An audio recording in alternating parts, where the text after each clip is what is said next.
Stunt actor and wilderness adventurer Alice Ford has had a long and evolving relationship with fear. An all-star gymnast, athlete, track and field runner, and diver, Ford's life path came to a dead end one day after she gave up her prestigious athletic scholarship from the University of Vermont and moved to the University of Arizona to escape the cold. But she wound up getting a whole lot of heat instead from a drug cartel tied to her then boyfriend who was dealing drugs.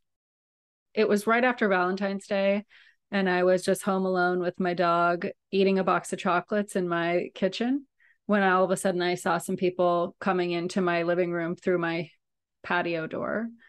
And my first thought was that it was one of the roommates. We had one roommate at the time, and I thought, oh, what's he doing coming in the door back there? And then I quickly realized, oh, he's also wearing a ski mask, and there's also four of them, and they have guns. So quickly realized that it was not anyone friendly or anyone that I knew. Screamed at the top of my lungs. They basically pistol whipped my dog. They ushered me into another room, told me to keep my dog quiet or that they would shoot her, while they ran around my house looking for drugs or money, or I guess I'm not really sure what they were looking for in particular. Hello, everyone. This is When It Mattered. I'm Chitra Raghavan. Ford escaped unharmed, but it took that and several other wake-up calls to get her life on track and get back in touch with her athleticism and gymnastics roots to build a successful career in the world of stunt acting.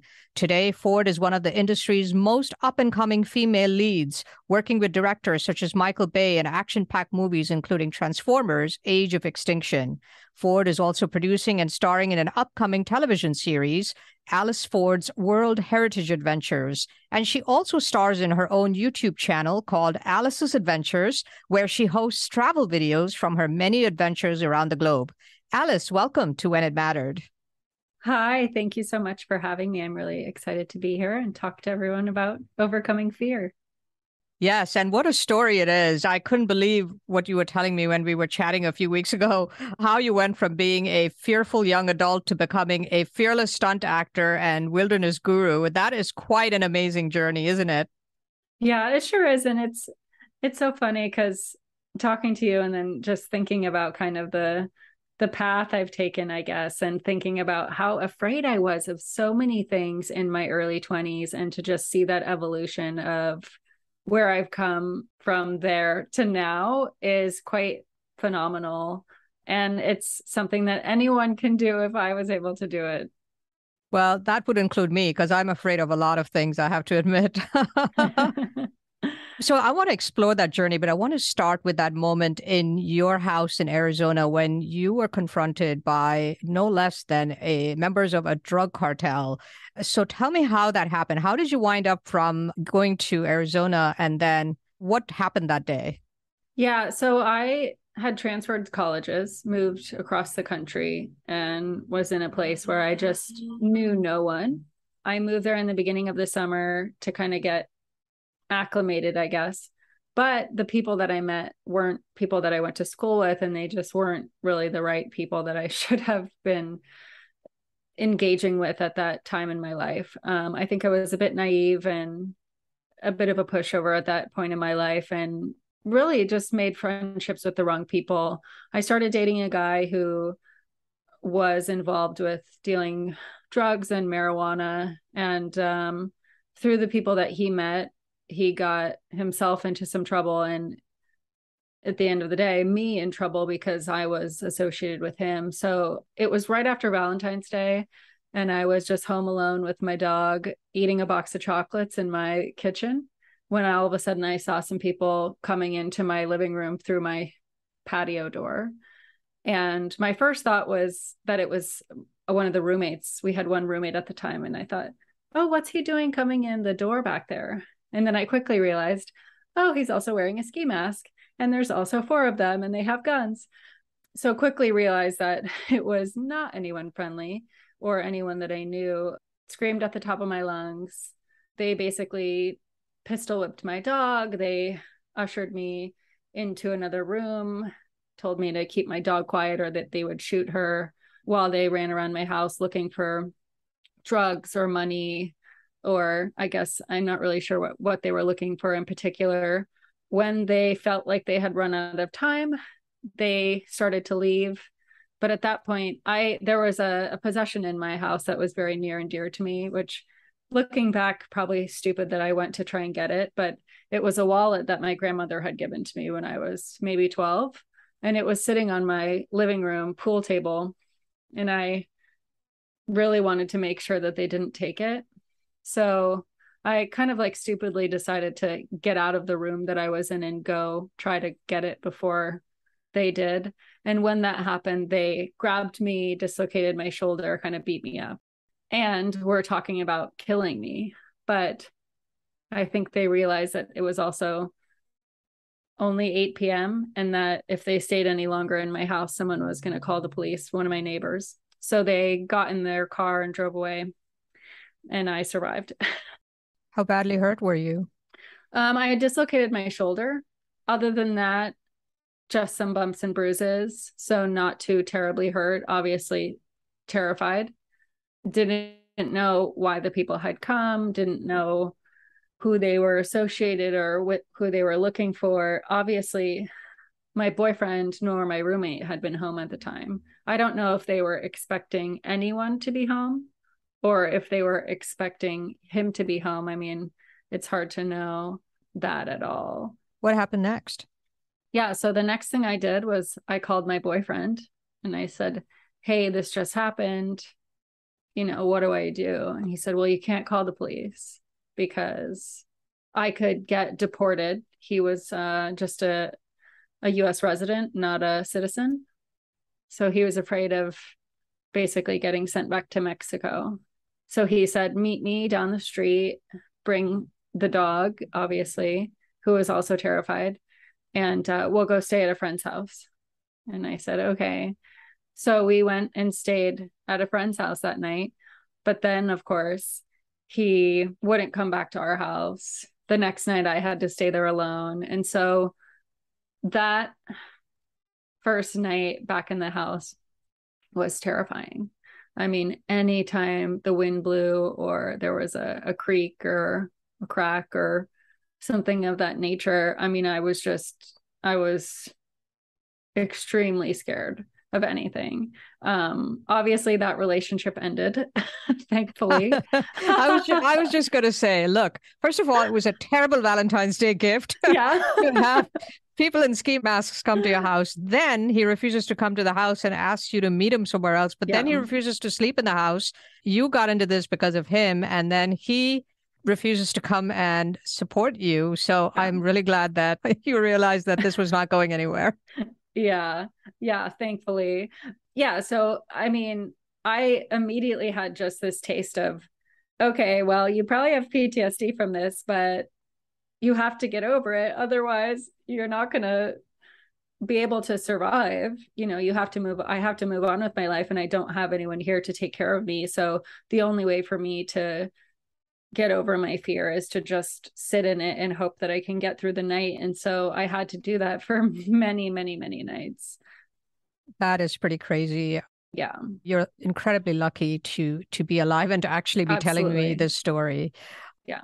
So I want to circle back, if this was sort of probably one of the peak moments of fear in your life, but you grew up as a young child having a lot of fears about different things. And let's talk about where you grew up and, a lot of your fears, but also your joys came from your relationship with nature. Tell us a little bit about your childhood and your relationship with nature and the good and the bad. Yes. So I grew up in a very small town in New Hampshire called Center Sandwich. We had about 1,000 people that lived there, I think probably in the summertime. And beautiful area. We had about 40 acres. So our property had forest, very deep forest, river, swamps. We had a pond and we had meadows and a lot of wildlife. And we hiked a lot. We explored the woods a lot. We also had a lake nearby that we would spend time on, regardless of the season, whether it was ice skating or swimming. And my father was a huge conservationist, a huge forester, always instilled his love and admiration for nature with me, and was also very knowledgeable. So I grew up really learning about different plants and animals and medicinal properties and different things as well. I also had an older sister, and we grew up the first 8 years of our life in what I like to describe as a haunted house. And then we moved into a different house on the same property that my dad built. But my sister was really good at being the scary older sister and making sure that I was always really afraid of, the bumps in the night and what was in the woods as soon as the sun went down. And she also did that with when we were swimming. I really did not like fish biting my feet. So she would make sure to always go and find mussels or clams or something she could break open and feed the fish with when we were swimming. And so she really helped instill these like fears of a lot of things in nature when I was a small child. But I also love nature. And so when I became an adult and started, exploring more of the world, I still had these deep rooted fears from my childhood of like, what's going on in the dark where I can't see, or what's down below my feet in the bottom of this lake or the bottom of this ocean. So I really had to work hard at overcoming a lot of these things that were instilled in my childhood, even though I loved wildlife and nature so much. Have you forgiven your sister for all of those fears that she instilled in you? I think so. I still joke about it with her, though. But your father also taught you in some ways to be fearless, right? You were telling me that you went rafting with a friend when you were 13 and you were by yourselves. Tell us about that story. Yeah. So my dad, he was a fearless man, and he was a mountaineer. He did all these crazy things in his upbringing and in his 20s and 30s. And he was very much open with me and my sister, I guess, about just exploring and having adventures, and was also very hands off, I guess, when it came to letting us go and explore and have our own childhood adventures. Yeah. So the story that I told you was about my best friend and I, Megan. And one day we were like, you know what, we should go whitewater rafting. And there was a river in my backyard, like a little ways back, maybe half a mile to a mile. So my dad said, okay, well, I'll get you guys a raft and I'll inflate it. And I'm going to, when you guys are at school, I'll take it down to the river through the woods on this pretty long trail. And I'm going to tie it to a tree. And when you guys want to go, it's just going to be down there. So just, head on out into the woods and have a good time. So we did exactly that. I think on some Saturday, we were like, all right, cool. Like, we'll see you guys when we see you. And we headed off into the woods down some trails. My dad had spent several years cutting trails on our property down to the river. So we headed off down there. We grabbed the boat when we got to the river and headed off on a whitewater rafting adventure. And it was really funny because the river was not super high, and our boat also started deflating. Like, I'm sure a raccoon chewed on it when it was out in the woods or something. So by the time we got, a couple miles down the river, our boat was like basically sinking. My friend had like fallen out, gotten stuck in the mud in this pond. It was an adventure. And I think it's really important for children and, young teens to be able to have these adventures. I think it doesn't happen very often anymore for kids of this day and age. And I really am thankful to my father for letting us just have that ability to be able to go off and explore. And luckily he had instilled in me all of the skills from, the days I could start walking, about how to be out in the woods. I was very familiar with our river, with the woods behind our house, and with the directions of where our home existed. So when we got to basically this pond in this section of the river, I knew exactly how to get home from there through the woods. So I don't think that my dad really had to worry that much in us making it back. And luckily, my friends' parents were pretty similar in their ideals of the wilderness. And I think had instilled in my best friend at that time those kind of same beliefs. That's amazing. And in addition to all of these skills you had adapting to wilderness, you also were highly athletic in school and all the way into college. What types of sports did you do? And what were the kinds of pursuits you had in school and college? Yeah, I loved sports. I loved competing. I was a competitive gymnast. I also competed in track and field. I did compete in skiing for one season as well, and tried out various other sports. But gymnastics and track and field were my two main sports that I competed in from the age of 8 to throughout the end of college. And in college, I also competed on the diving team in springboard diving as well. So that was my first 2 years of college. And in college, I also ran a marathon. So it's always been, what can I compete in next? So I just love athletics and competing in different various things, I guess. Always the underachiever, right? Definitely. So when you went to the University of Arizona, though, when you transferred out, you kind of didn't do a lot of sports for a little bit, right? When you were starting Yeah. to kind of veer off into the crazy crowd. Yeah. Yeah, absolutely. So when I transferred, my plan was to try to walk on to the diving team and the gymnastics team.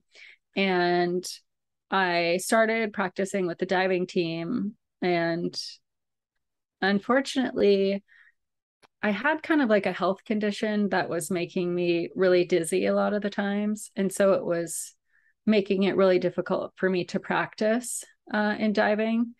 And then I was working, which I hadn't done at my previous school as much. So I was working a lot, and then school was more expensive, and I was living off campus. And yeah, so there were and then I was in with this wrong crowd. So there was a lot of things that were pulling me away from athletics. And I think that it was when that happened that I really kind of lost my sense of who I was, because that had been my whole life up until that point, was competing and practicing and being on a team.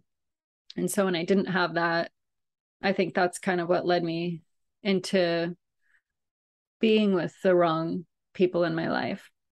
So then this happens with the drug dealers coming in and you escape unharmed. Your boyfriend turns out to be a real loser. You dump him.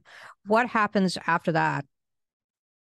Yeah. So after that, I did not get back into college sports, but I did start actually competing in pole vaulting again with just like a private coach who had a pole vaulting club. And then I also trained to run a marathon. At that time, I ended up getting an internship for a company called Vitamin Water. You might have heard of it. And just trying to get kind of everything back on track and focus on working, making money, and not not going down that same path of hanging out with people like my ex-boyfriend. And yeah, I mean, that was a time in my life where I was just kind of a workaholic outside of school. But at the same time, I was really struggling with, still being quite afraid of the night, really. I lived alone. And when I first moved into the house I lived in after that experience, I think I slept on the couch for at least the first month because I was afraid to even go into the hallway with the bedrooms at night because it just creeped me out. So it took a really long time for me to get over the fear of living in a place by myself and not being afraid really of somebody coming in. Yeah, so you did have PTSD of some kind, right? Yeah.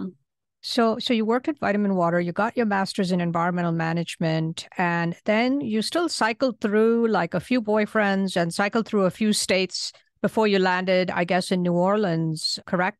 Yes. Yeah. So let's see. So from vitamin water, I actually, from my internship with them, was offered a full-time position when I graduated college. And a couple of years into that, our company was bought by Coca-Cola. The boyfriend I was with at that time, we wanted to own a bar. So we moved to Georgia, opened 2 different bars. But I ended up moving to the Bahamas to take a job in hospitality. And then after a year of that, moved to New Orleans. And that's kind of where I got into film and television and got into being a stunt woman as well. How did that happen? I feel like my life has just been a series of convenient, random opportunities. I started working as a host for a hospital and did these little like health snippets that like were on the television screens at the gas stations.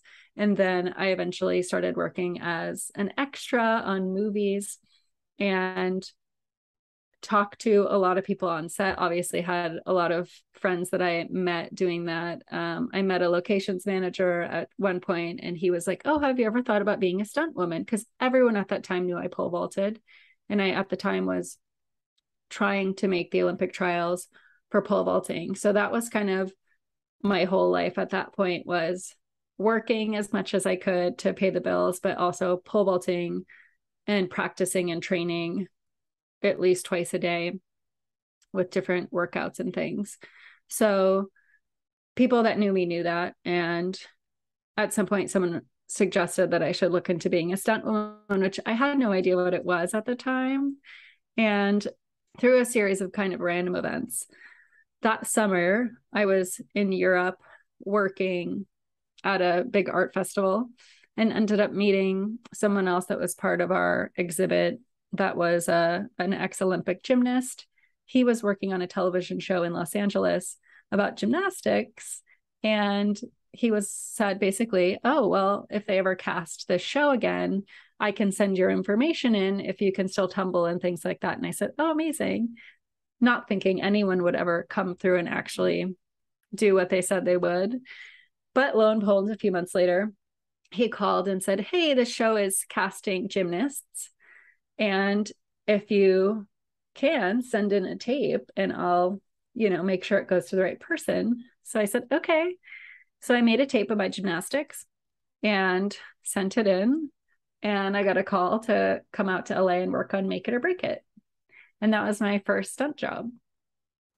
And then you met Garrett Warren, who's one of Hollywood's most noted stunt actors, who's actually been on the show and introduced me to you. And I'll link to his episode as well when we air this podcast. So you met with Garrett. How did you meet him? And how did that result in you being in more of the stunt world?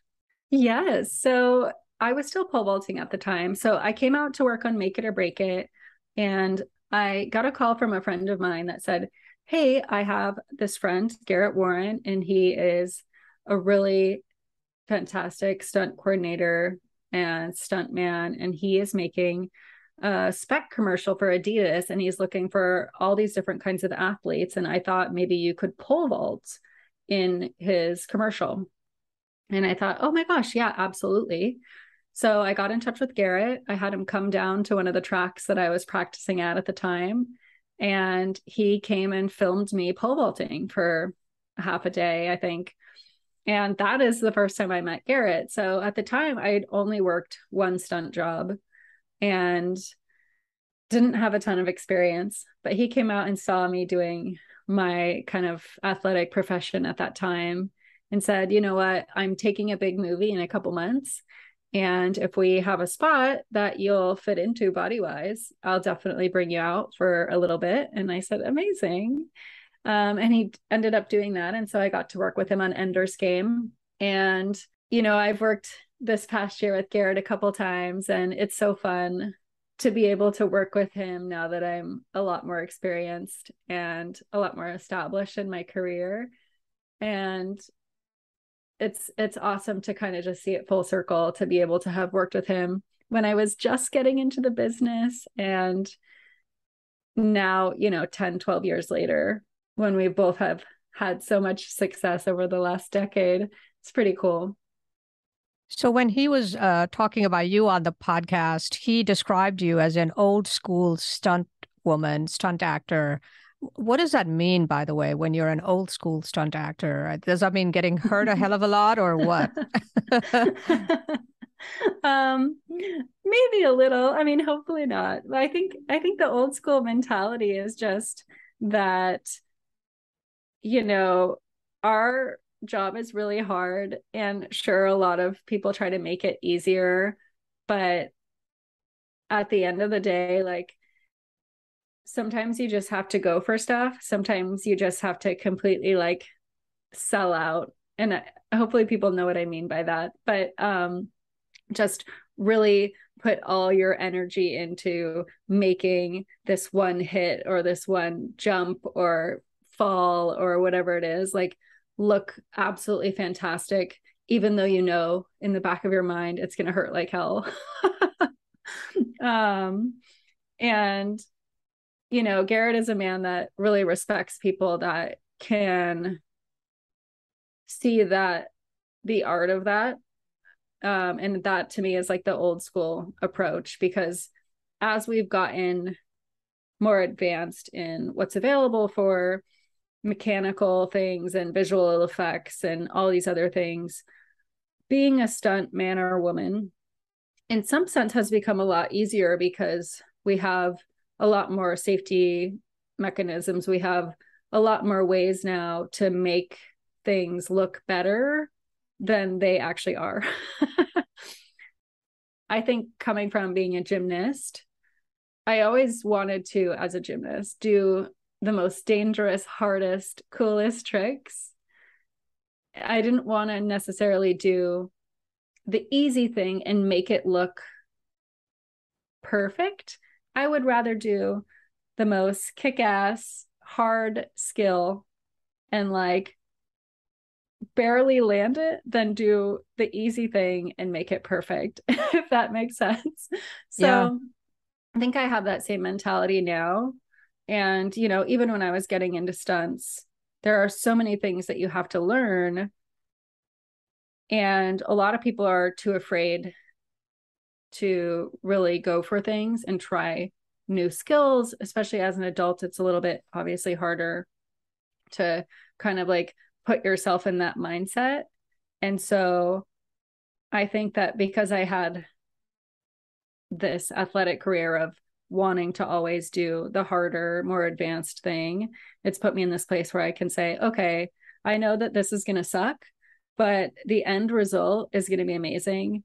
And Garrett and I did a movie last summer in Mexico, and I had to do a stunt that was definitely going to hurt a lot.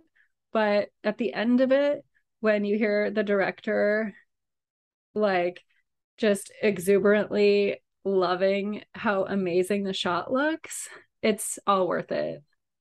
Tell us a couple of your favorite, 2 or 3 of your most dangerous and favorite stunts that you've done. Maybe they weren't favorite because they were so dangerous, but I'll leave you to it. Yeah. I feel like this is always a hard one for me to answer. For me, I love doing wire work. There's some scenes on Transformers 4 that were really fun, where we were suspended really, really high above the ground on wires, simulating basically cables strung between 2 buildings and having to walk on those, fall on those, and dangle on those. So that was a fun one. During COVID, I did a movie called Fall, which is out now, but it's about 2 rock climbers. And that movie was a ton of fun. We did a lot of high wire work on that, and we had really high winds and really kind of dangerous stuff. But it was also one of my funnest movies just because it was quite bare bones, and I was actually getting to do real practical swinging and flying around. And in today's age where we have so much visual effects, we don't necessarily get to do like the big, really fun action pieces that we got to do 10 years ago. So anytime I get to do stuff like that, I get really excited. There's also some car scenes that we did on Transformers that were some of the scariest things, just because you're really high speed. And if you're not driving, you don't have any control. So you're just hoping that the guy driving is going to hit all of his marks and not crash into a building or flip the car over. You said you had a bad head injury on Transformers. What happened? Yeah, I actually had two. One of them was actually in a car. We were doing some rally driving. I was in the back. We did miss our mark a little bit, and we were actually supposed to be basically kind of doing these big donuts in a rally car. And then we peel off and go straight into an opening of a building. Well, we just were a little bit squirrely coming in. We actually went right into the wall in the car. I hit my head on the roll cage and got a pretty good concussion from that.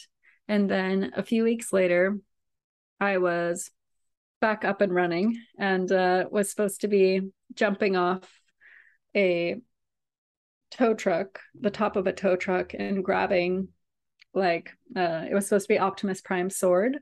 So it was about 15 feet off the ground. And I was supposed to basically jump off this tow truck, grab the sword with a tow hook that I had in one hand, and then kind of like connect the tow hook and then fly off. Unfortunately, we hadn't rehearsed it really. And, sometimes things just go wrong. So we were trying to figure out how best they wanted it shot and how the motion was going to go. So in one of the takes, I jumped, I hooked the tow hook, but I peeled right off. So basically I just went flying through the air and I missed all the mats we had laid down and landed on my head on the concrete.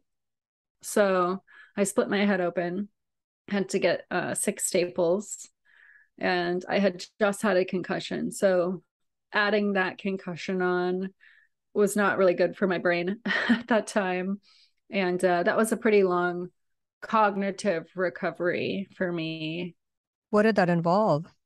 Well, really, I mean, not much. Obviously, I had the staples. Those came out within about 10 days. I had quite a few MRIs after that, just to try to figure out why I was having so many side effects.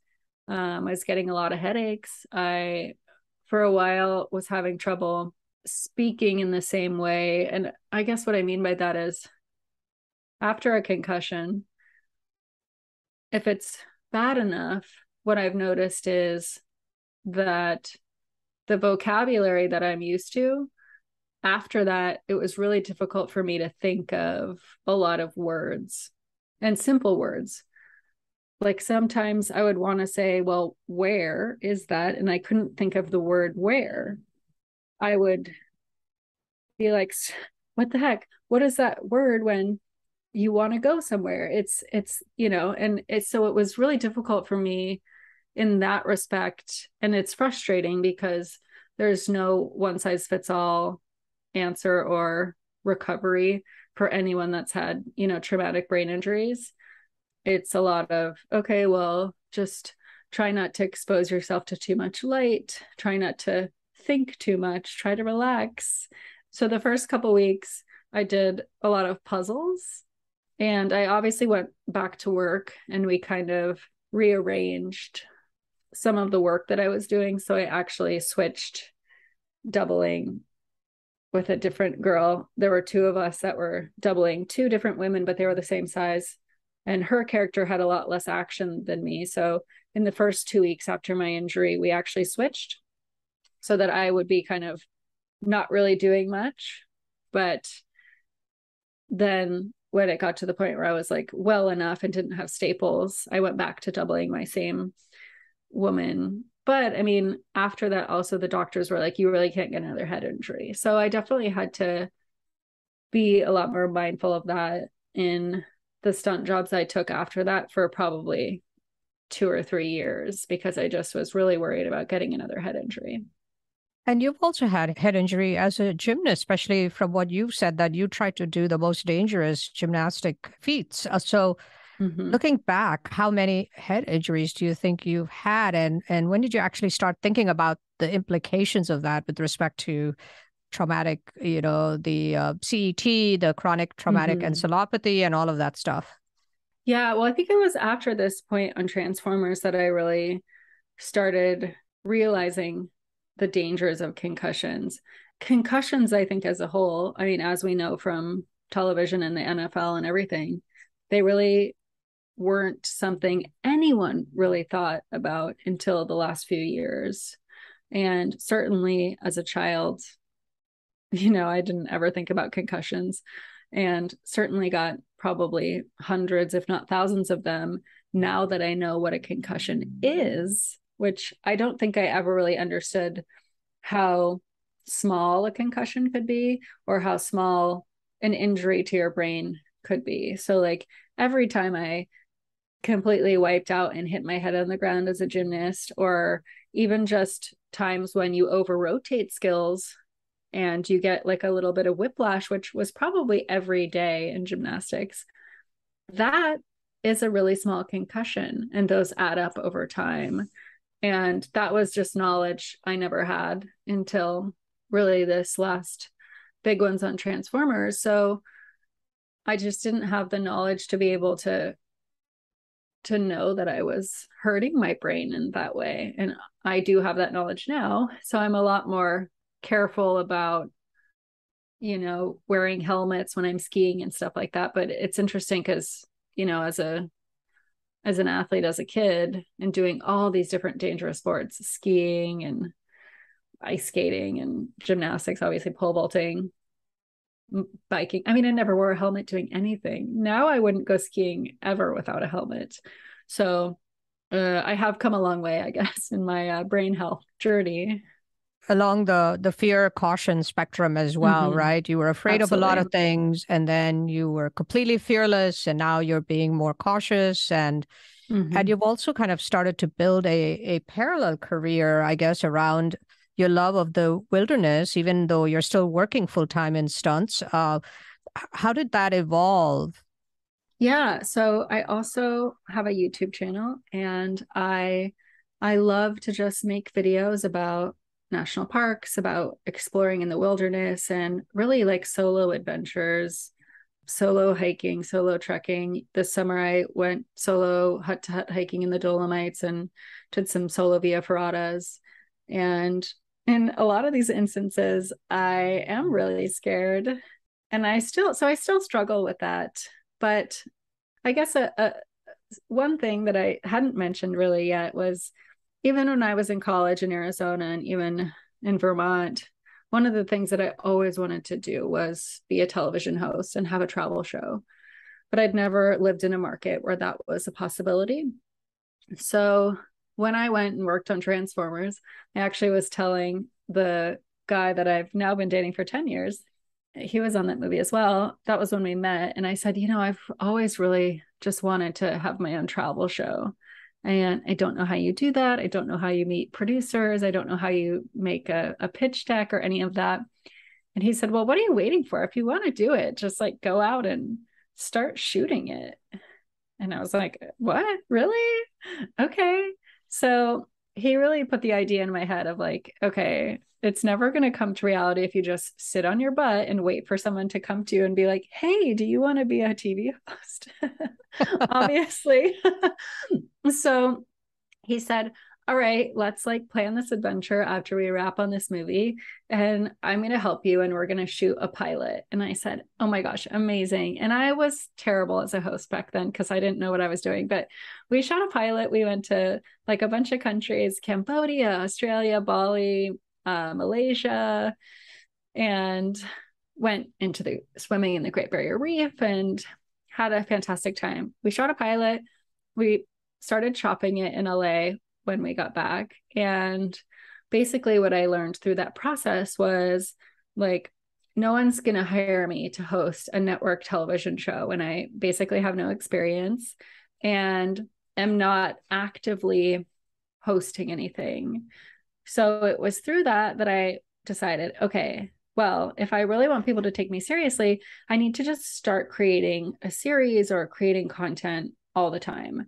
And so that's basically what started my YouTube channel and my YouTube show because I was tired of just waiting around for somebody to give me the green light. It was time to give myself the green light. And yeah, it's been quite a while now, quite a few years. And I've gone to lots of places around the world, gotten to have some really incredible experiences, not only in nature, but with indigenous cultures and wonderful people and wildlife all over the planet. It's pretty awesome. That's great. And by the way, this boyfriend sounds much better than the last few. Yeah, he sure is. That's good to see and hear. And this also, your journey back to the wilderness has brought you emotionally closer to your dad, right? Who died, I guess, 8 years ago of a heart attack. Yeah. Yeah, I think, my dad really was my foundation for loving nature and really opened the door for me into experiencing so much of the world through not only my childhood of him actually showing me, but I feel like every week we would have these like slideshows where he would show me all the different slides of places he had traveled in the world and solo ascended, this mountain or that, or, gone on these expeditions with friends in the snow and lived in a teepee, all these just really cool adventures. And yeah, he unexpectedly passed away. And I really obviously was pretty shocked by that. And also just really regretted not being able to have any adventures with him in my adult life. And so when he died, I really kind of decided that whatever it was that I wanted to do, whatever it was that I wanted to see or explore, or a peak that I wanted to hike, there was no more waiting around. And for me, like in the mountains is where I feel the closest to my dad. That is so wonderful.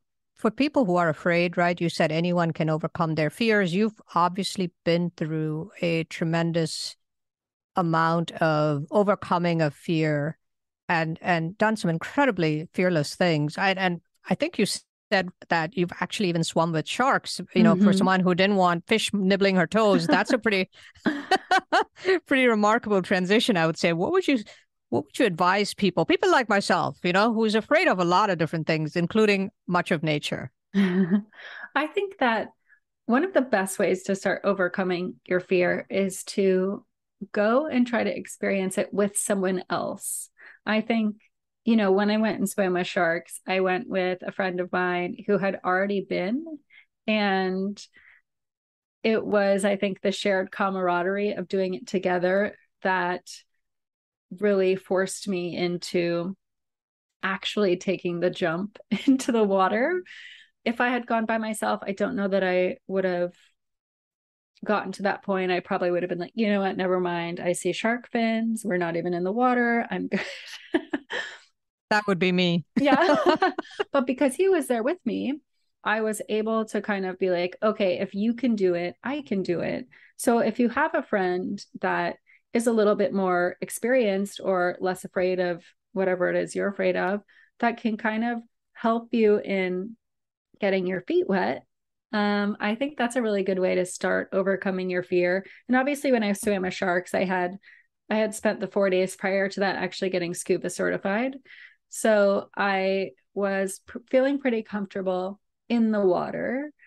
And so that fear had already, okay, cool. I did this. It's like, okay, step 1 was done.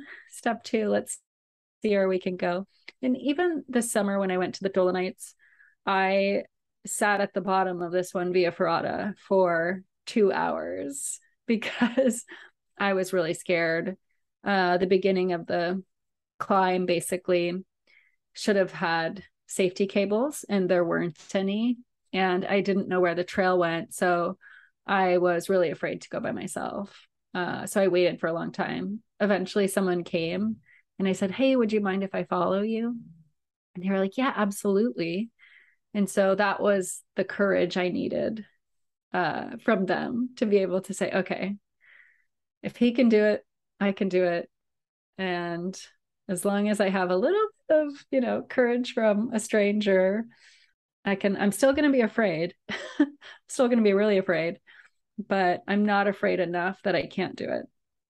That's great advice. Alice, looking back on your younger self at that young woman who grew up in the wilderness and loved it, but was also afraid of it because of her sister's pranks, of the gymnast, runner, diver, super athlete who briefly lost her way and found herself in extraordinary danger from a drug cartel, the fearful young adult who grew into a fearless stunt actor, has survived numerous head injuries, and is wise enough to also create an alternative career path as a wilderness explorer and media personality. What would you say to that young woman about the journey that you've been on?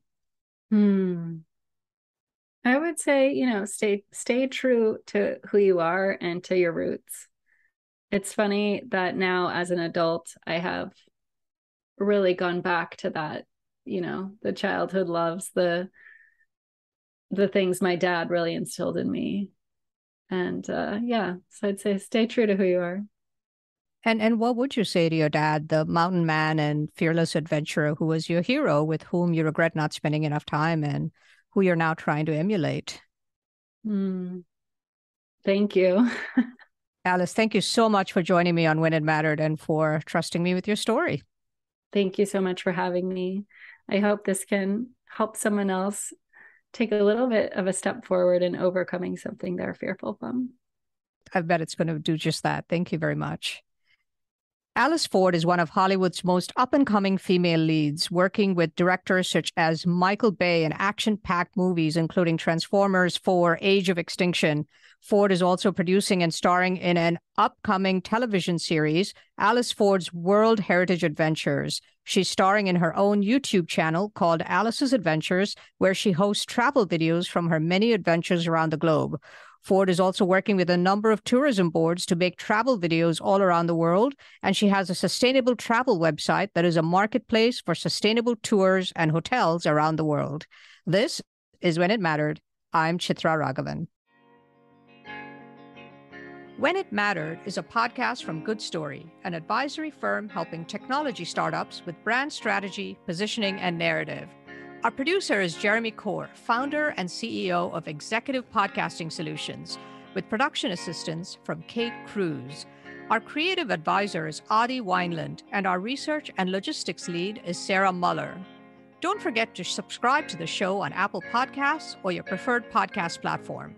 And if you like the show, please rate it 5 stars, leave a review, and do recommend it to your friends, family, and colleagues. For questions, comments, and transcripts, please visit our website at goodstory.io or send us an email at podcast@goodstory.io. Join us next week for another episode of When It Mattered. I'll see you then.